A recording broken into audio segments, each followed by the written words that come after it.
It's your girl Nikita. It's your girl Tash. And you're listening to Two Chickpeas in a Podcast. This week, no different. We have a very, very special guest, returning guest. We're so privileged because we do say a lot that we want our guests to return. Mm-hmm. We're so happy to have our favourite mama, fitness, Pcos and fitness coach, and business entrepreneur extraordinaire. All exciting things to come. It's the one and only. It's Fitness with Keisha. Hi! I am so excited to be here. No, we're so excited. We're so glad. We did an episode with you back in 2021. I know.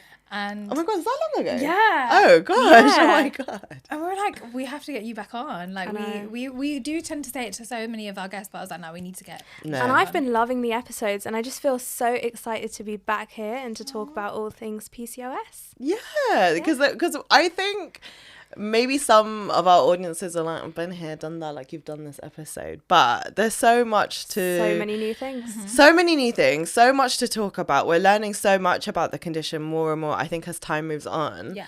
And maybe because of our podcast, or maybe because of the world, but I feel like there is a lot more awareness around PCOS now in recent years. And I don't know if that is because we were in like so many lockdowns and people had time to sort of check out your content or other creators like you who advocate for PCOS and are leveling up and rising up. What do you think? I think the last time we spoke, a lot of our conversation was about my journey, right? Mm-hmm. Like how I got diagnosed. And since that time, I have had so much time to learn not just more about PCOS, but I guess more about myself, my own hormones, and apply that to so many clients. Now we have clients getting their periods back, getting pregnant, feeling their best, and I love it. I love it. And I think it's so amazing when I go online and I go on my explore page and I see, herbs for your PCOS. And it's not even stuff that I've posted, but it's just so nice that more and more information is just out there. Yeah, absolutely. Absolutely. I mean, like for me anyway, I really wanted you back on when I started feeling last year symptoms where I was like, well, I think I actually had a conversation with you a couple of years ago or when we first did the podcast in 2021, I was like, I got told that I'm just like borderline. And you were like, no, don't worry, you don't have it. But now, last year, guys, I actually got diagnosed. And since then, I feel like I've been even more into it. And like, I know that you've had PCOS for years, like over 10 years now. Since I was 17, so about 13 years now. Yeah. And I just and I knew that you had it, but like, it's not until I guess I had it that I really started to understand what you were going through. Because now I'm going through it and now I understand what you're going through. I understand what this whole community of PCOS people have been going through. And I'm really trying to educate myself and change my lifestyle. Yeah, and I think a huge part of it is being able to not even be like, I need to change, like complete 180. Mm-hmm. There's small bits that you can just enhance, right? Like, even the self-care aspect. Not even, let's forget about the fitness and the food for a minute. But like even how much time you take right before bed to actually wind down. Because we have such long days. Like you girls are on the grind, I know. I'm on the grind, baby. But it's like, you've got to take a minute to slow down, and that helps your hormones so much. Mm-hmm. And I agree so much. I'm realizing it more and more, and I don't know if it is because I'm like slightly older than the last time that we spoke. But I feel like my symptoms with PCOS have changed vastly. So I wouldn't say I experience period pain as much as I did before, but my periods have changed. Like I've gone from 5 days to 4 days, or just like I don't know, like. I don't know how to explain the consistency of my period. Yeah. What's the word? Yeah, it's just different. Yeah, it's the flow's different. The look's different. And I'm experiencing more things, and I suppose in terms of my fatigue, exactly what you're saying about taking that time to really like slow down. And since you've come on, I knew I had like PCOS, but I think I was like gaslighting myself before I had all of your knowledge and wisdom come my way. And like so much of my algorithm now is all like directed to women's health. yeah.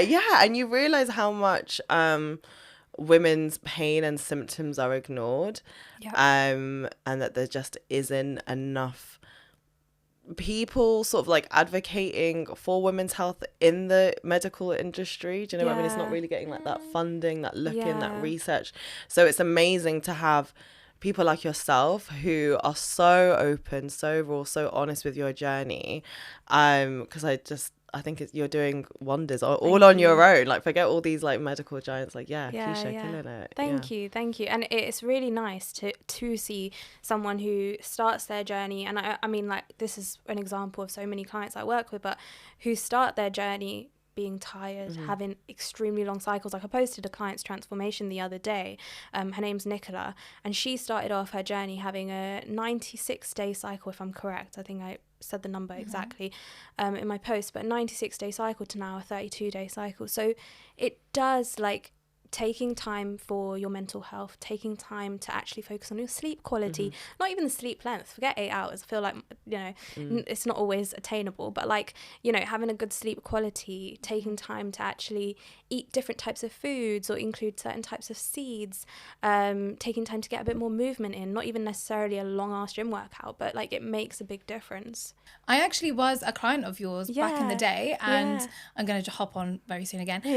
But yeah, back in the day when you gave me all these amazing yummy recipes that I still use today, and they make you feel so much better. And I do notice a change in, you know, just changing up my pasta for like gluten free, and you know, the bloating is way less. It's also understanding that everyone's body is so different. So like I, ever since, funnily enough, and we'll probably get into it even more, but like after I got pregnant, I realised I can eat dairy now, and I'm actually totally fine with it. Wow. And it's funny because our bodies change so much. They change at different aspects of our lives. And a lot of the time, stress can be contributing to something where we think, oh, it might be a certain food. You might just be really stressed out, and that can also be a symptom of inflammation. So, you know, I've got clients who do still eat gluten, who eat dairy, who eat everything, but still get to their goals because everyone is so different.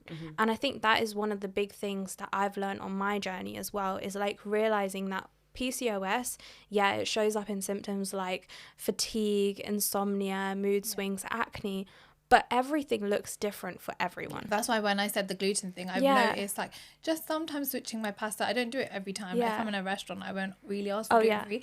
But when I'm at home, I make that active effort, and then I'll be like, oh wow, like this is really working for me. And just noticing that works for me. I'm just like, okay, cool, I'll take it. But the dairy free, like, that's so great because you can't do that shit. Like, I'm like pretty much dairy free now. I'm all about vegan ice cream. I love that stuff. Yeah. So what's good in that one? Is it like coconut? Like coconuts or like sorbets. Oh, lovely. I love sorbets. Or even like, I don't know what Ben and Jerry use, but like Ben and Jerry vegan stuff tastes exactly, I swear to God, exactly the same. Exactly the same. I'm yet to try that. I was so surprised, honestly. Exactly the same, and I felt 10 times better in myself. Sometimes I think I can just look at dairy now and I'm like, my body's telling me no. Like, it just knows, like, this is not going to sit well with you. So but I am seeing a difference, and I think what I'm learning so much, especially in this last year, is I'm really paying attention to like what I'm eating now, because I'm really starting to feel the difference when I eat certain foods, like how it's having an effect on me, like brain fog, all of those things. I feel like for whatever reason in my life, and I think we can talk a bit more about this actually, because I'm learning more and more about how women with PCOS have traditionally, like a lot of percentage of them have gone through some form of trauma that has led to them having PCOS, and maybe because I'm started therapy and things now, I'm starting to connect the dots, and it's really weird because in my body I feel like I was like numb to everything, like I wasn't paying attention, like it just wasn't sinking in my mind. I don't know if that makes sense. No, it makes total sense. I actually did a recent post where it was, I don't know if you guys have seen that trend where it's like we're PCOS girlies. Of course. Yes. And I did one snippet where I was like, we're PCOS girlies. Of course I sit and think about the childhood trauma that has somewhat led me to have a lot of these PCOS symptoms. And I haven't actually gotten deep and on my social medias on childhood trauma and what I have experienced. I'm quite open on my social media with a lot of things. I haven't done that because I guess I'm working through a lot of things on my own head as well.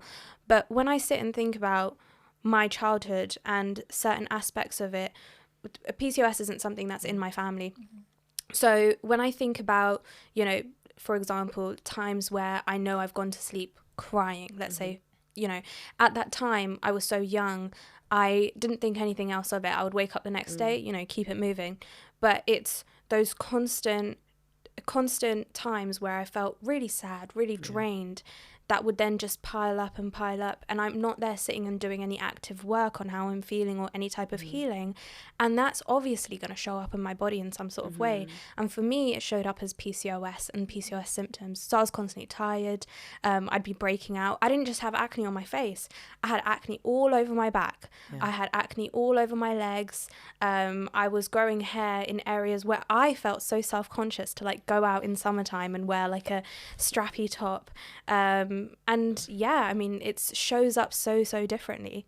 Yeah, so differently. And I'm honestly, I know we had you on before and things, but I swear, like, my mind is like booming now. And I don't know if it is the therapy that is like opening up like the floodgates a little bit, and I'm able to feel things a lot more, because I feel like when I was eating and putting things in my body before, it's like my body's numb to like everything I'm doing to it. Even like going out, drinking, all those things, it's just numb to it.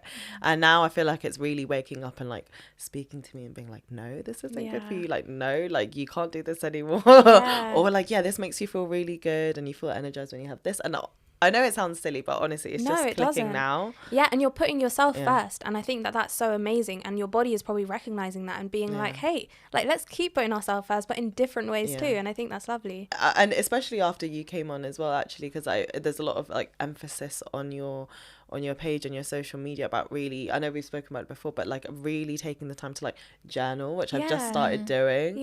Really reflecting on your emotional self. And I never, because when you talk about health, it's your physical health, it's this really detached thing from your emotions, I suppose. And I'm starting to realize more and more how our health in general is so interlinked with what's going on inside of us emotionally. Exactly. And like, it's so easy, right, to go online and be like, okay, well, here's a workout plan, here's a meal plan. I mean, I'm pretty sure a lot of us can put into, what's that new AI thing that you do, like that chat? You can put anything into, give me a workout plan, ChatGPT, that you can find these things anywhere. But when you really want to take care of yourself and your hormonal health, it's the other things that matter.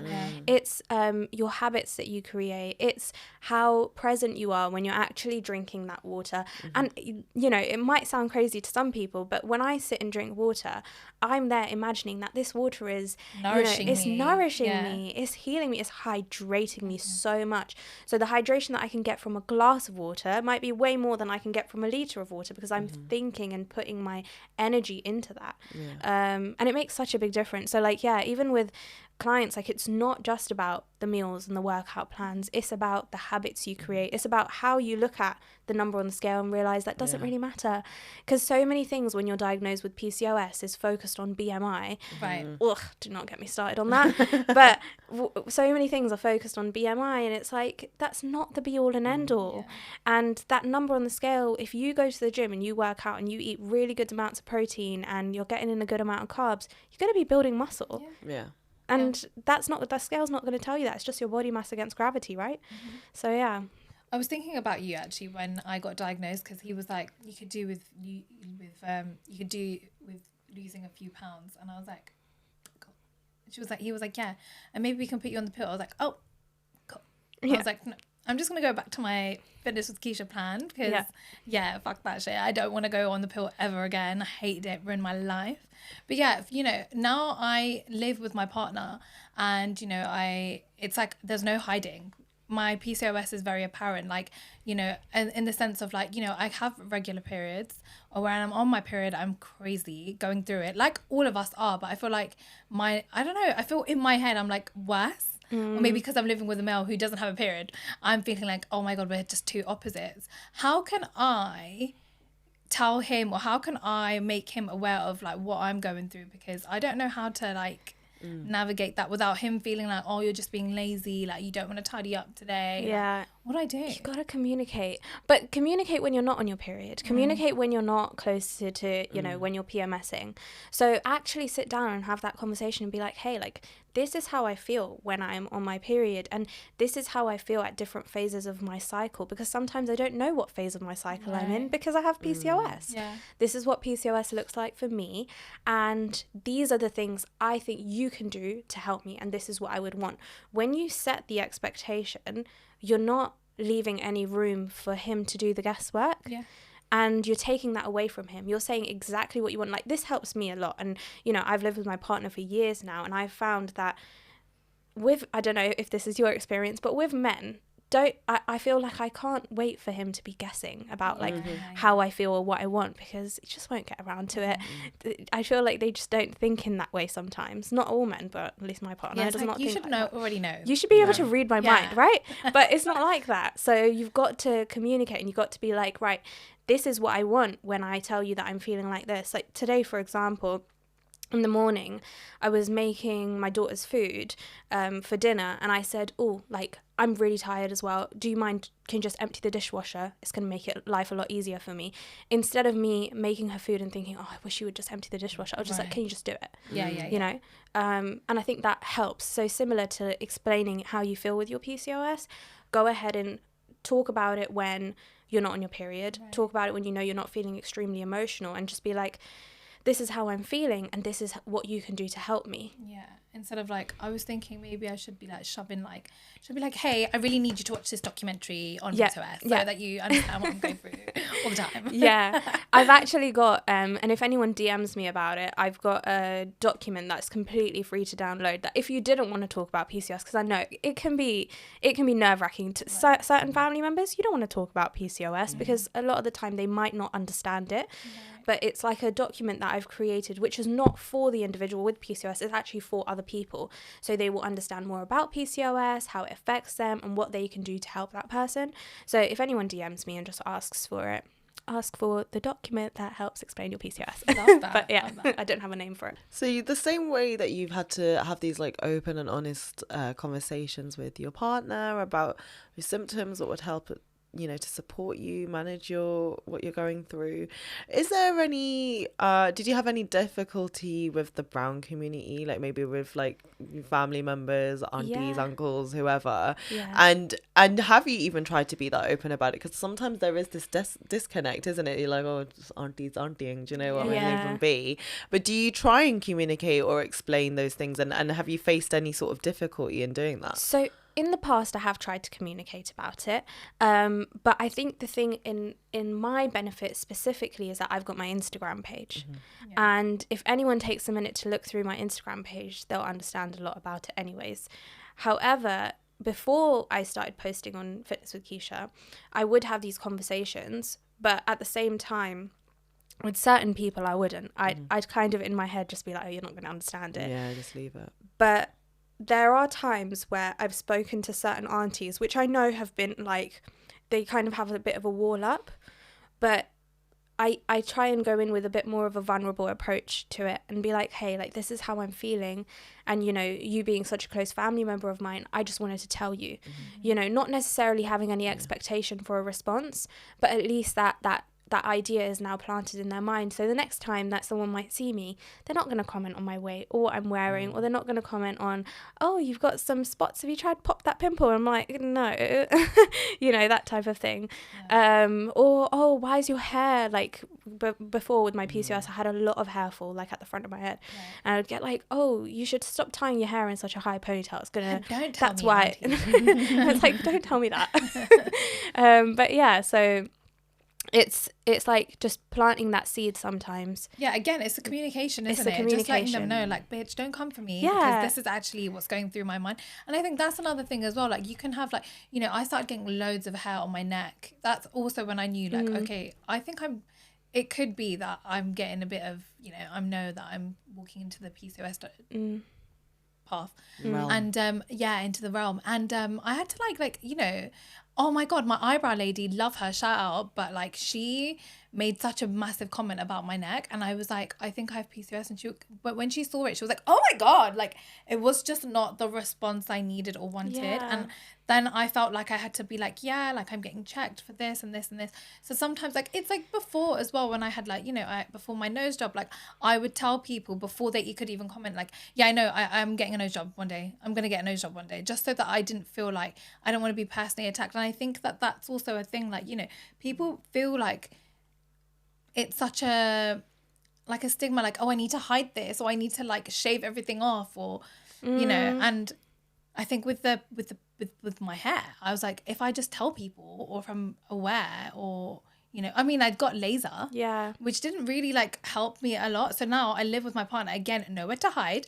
I let him know, like, you know, this is a symptom of my PCOS and this is what I'm going through. And actually just like, this is just how it's going to be. It's the communication that goes a long way. I remember when I first met my partner, I too was so self-conscious about the symptoms that I would have with PCOS. And one moment, and I think I actually did speak about this in the last episode, but the one moment I think triggered everything off was when I was in high school and some boy came up to me and was like, oh, you got a hair on your chin, right? And so ever since then, when I initially was with my boyfriend, I would say to him, oh, don't look at me. Like, oh, don't look at me. It was so funny. Now I think back at it. And he would always be like to me, listen, you're fine, you're human. And that would make me feel so secure. It would make me feel like, oh, like, it's okay.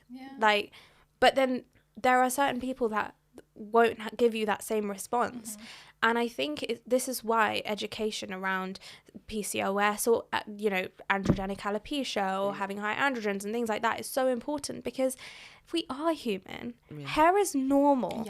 Like, even today, like, I'm wearing ripped jeans, but you probably can't see it, but I'm wearing ripped jeans. I actually haven't shaved my legs, but you know what? It's okay. It's not a big deal. So, yeah, and I want my daughter to understand that as well. Like, as she grows older, I don't want her to feel like, oh, you know, mummy's hiding herself in certain ways, or I want her to feel complete in who she is, because it may be that she might have PCOS too, and I want her to feel comfortable. So and even just as brown women in general, like, we're naturally just like hairier people, and I remember being from like a young age being told by, you know, women in our family or aunties, friends, whoever, you know, to have shame about your body hair in normal places like your arms and things like that. So with PCOS, when you get it in places that men usually have it, like your chin, your neck, your even sometimes your boobs and stuff, like it's like it's really, really hard as a woman to feel like you are a woman, and it's so depleting. But it's exactly what you said. It's so nice that you have a partner who's like, it's natural, it's hair, what's going to happen? Because I think about that too sometimes when I have dated or been with guys and things like that. I think like, oh, I like my hair, and I look at them, I'm like, you're 10 times white. Like, why do you get the grace and I don't? If you don't like hair, you get rid of yours. Exactly. I can feel up your beard up on my face. You know what I mean? You can't feel mine like that. Like, just leave me be. Exactly.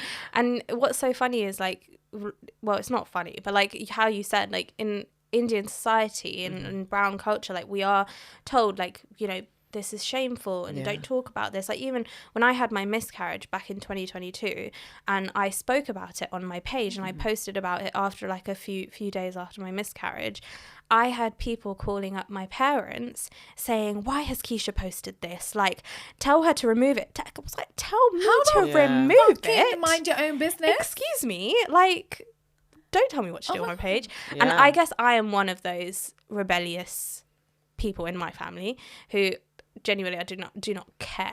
I will post what I want and I will do what I want. And it's one of those situations where when my dad called me, he actually laughed as well. He was like, guess who said to remove this post? And he replied to that person and was like, Keisha's not removing anything. Keisha can speak about miscarriage because, like she said in her caption, it is common and we should talk about it.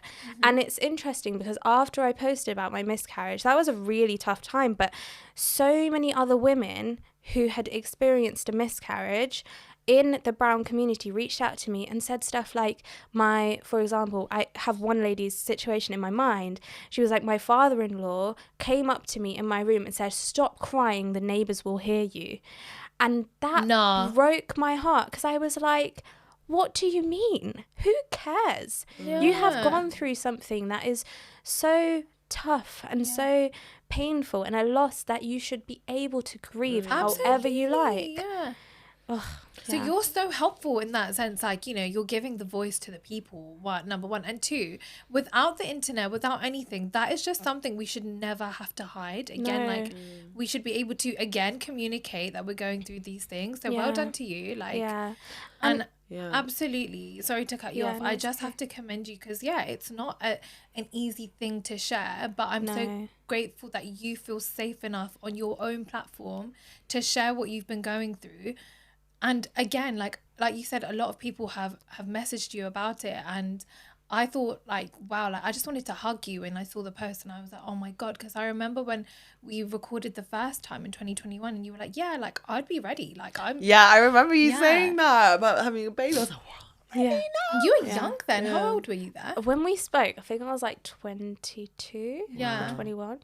Yeah. So to know like that's been your, you know, you've wanted it from such a young age, and to go through that and you still have kind of, and I'm sure you've been through all the motions, but to carry yourself on and like be like, you know what, one day it's gonna happen for me again, and it did, kind of pretty soonish after as well, right? Like 2 months after, two or 3 months after, 2 months after, I think, my miscarriage. Then I ended up getting pregnant. But yeah, I mean, it's possible for us PCOS girlies.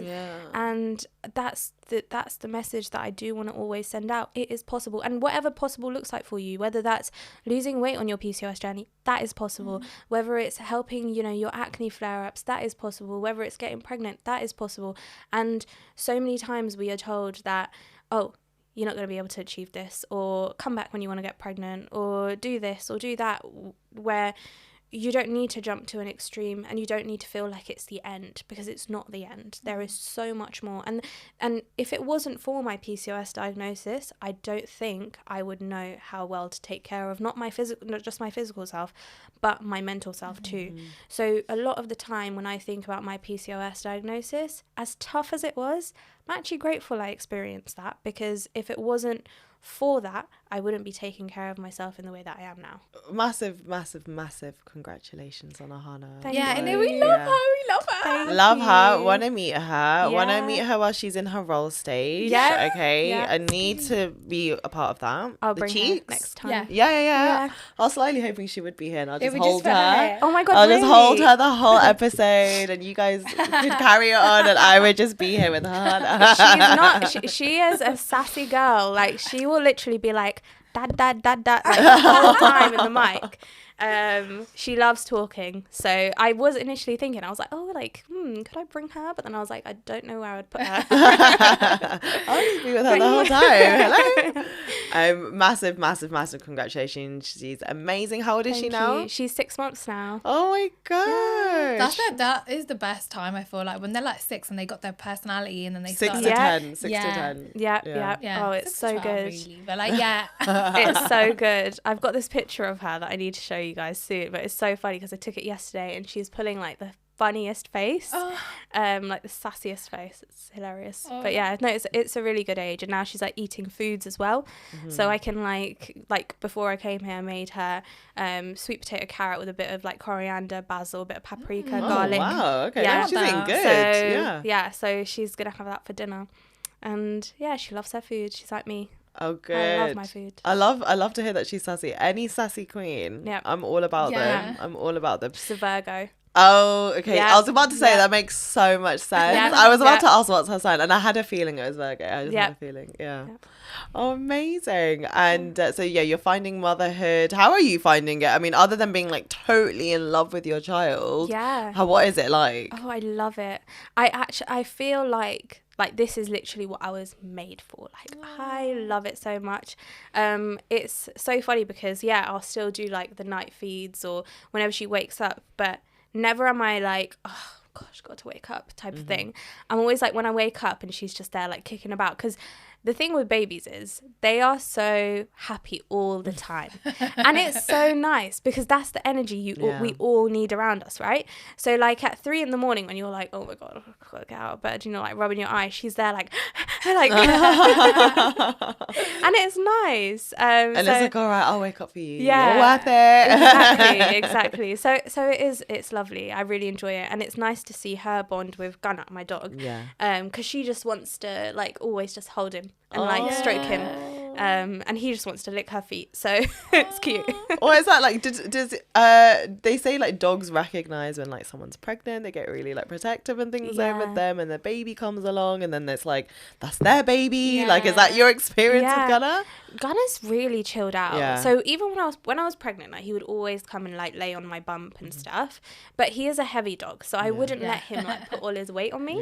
But even now, like if I'm sitting watching TV, he'll come and like lay right next to me, and Ahana will be on my lap, but he will never like jump on her or anything. He'll just like want to be around her. They just know. And Staffies are like nanny dogs. So he's like such a good boy. Yeah. Oh, he's such a good boy. I love that. Yeah, when are we gonna? Yeah. Oh, no. Yeah. You guys have to come over. Yeah, you have to please, come over. please. Yeah, We'd love for to. sure. Yeah. What was pregnancy like? Because you were so honest with that whole journey straight after your miscarriage journey. You've been so open, and I think we think as women we have a sense or an idea of what it's like to be pregnant and things. And now more and more people our age are starting to have babies, and then I'm like, what you like, someone told me they got pregnant, like no one tells you that your neck gets really dark, and that sometimes it doesn't go away, and it's just like that mine forever. did as well. Oh my gosh. Mine did. I know you probably might not be able to notice it now, but it did get really dark. My underarms did as well during pregnancy. There's so many hormonal changes, and a lot of it's those symptoms come from insulin resistance, and that's what you can experience during pregnancy. That was my experience. Obviously everyone's experience is so different. When I was pregnant though, because it was pregnancy after a loss, I was so nervous, and I think there's not enough out there as well around pregnancy after loss. So I've got a highlight about my whole pregnancy journey, and honestly I ended up going to the hospital so many times during my pregnancy because I kept being like, I can't feel her kick. If I couldn't feel her kick for 2 hours, I'd be there. I'd be in the triage, and I'd be like, okay, no, you need to like check. Even I think after I hit the 20-week mark, I was a little bit calmer. I also had an anterior placenta, which meant I couldn't feel her movements until a little bit later. But yeah, the pregnancy journey, it was amazing. It was a beautiful experience, but I was on edge for a lot of it. And actually, for the first 3 months, I told my family that when I found out I was pregnant for the second time, I told my family because I wanted to tell them in case ever anything happened. Like I wanted them to be there to support. And I said, do not say congratulations to me. Do not be excited. I was like, don't talk to me about it. I'm pregnant, but let's not talk about it. And I didn't, like, literally no one spoke about it.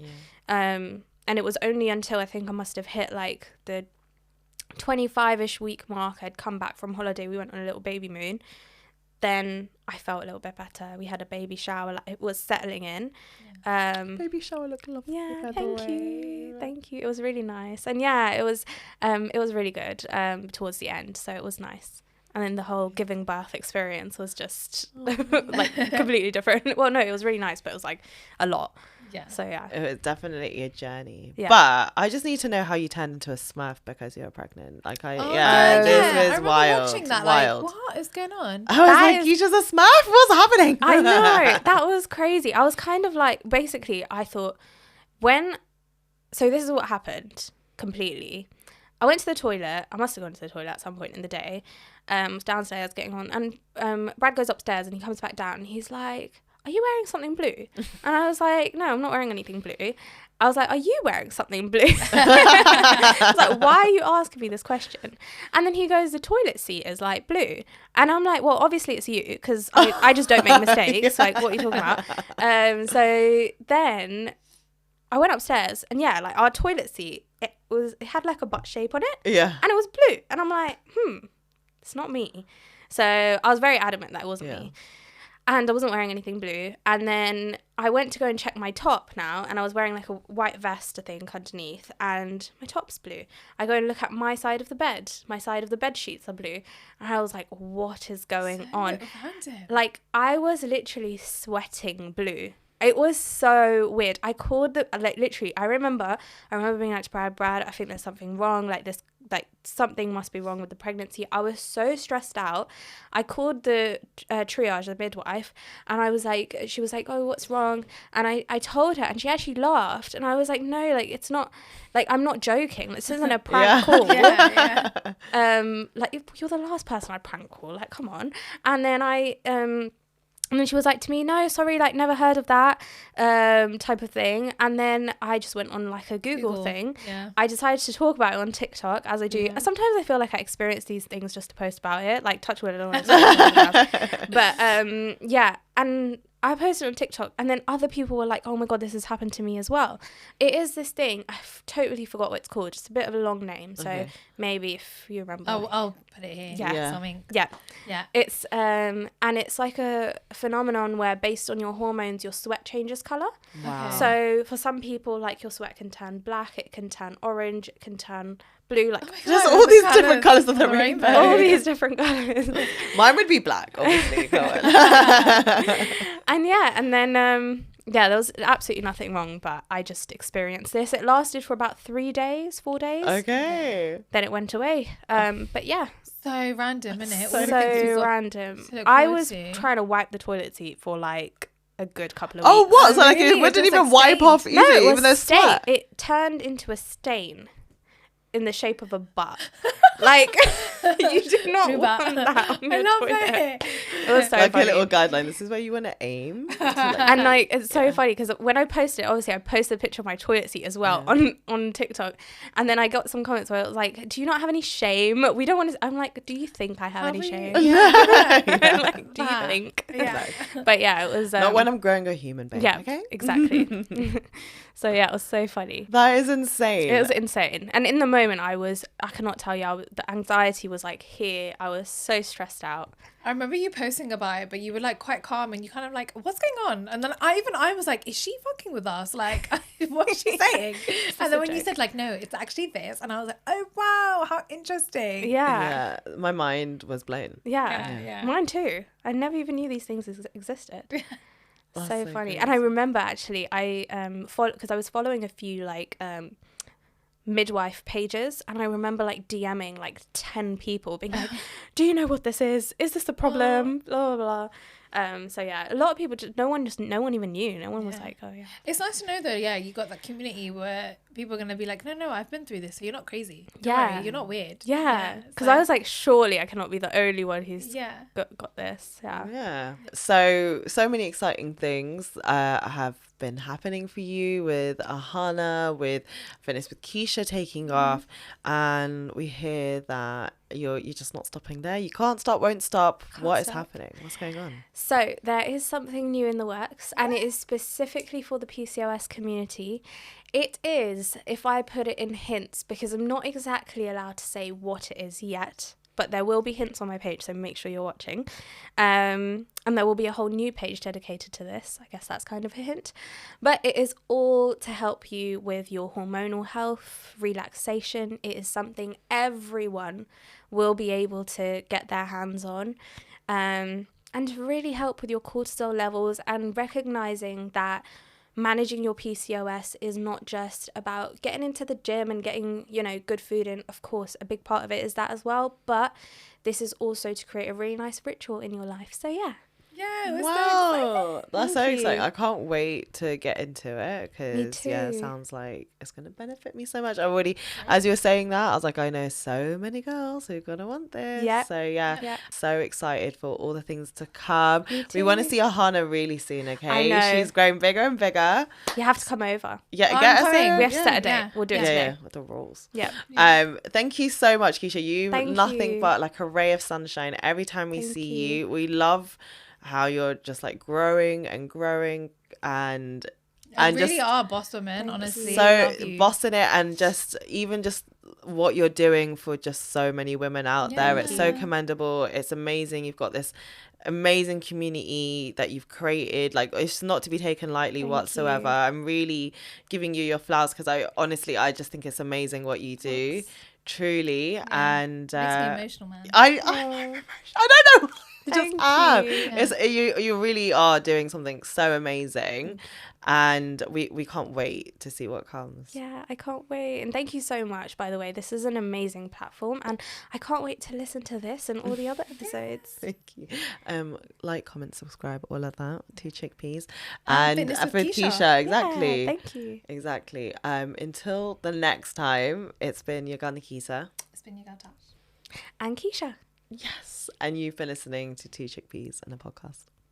So, if you want to manage your PCOS symptoms and understand how to feel your best with PCOS, we have a ton of free resources on our Instagram and TikTok page, Fitness with Keisha. And of course, we provide one-on-one coaching to anyone who wants to manage their PCOS symptoms. The website is www.fitnesswithkeisha.com, and there is so much more coming for the PCOS community, and I'm super excited.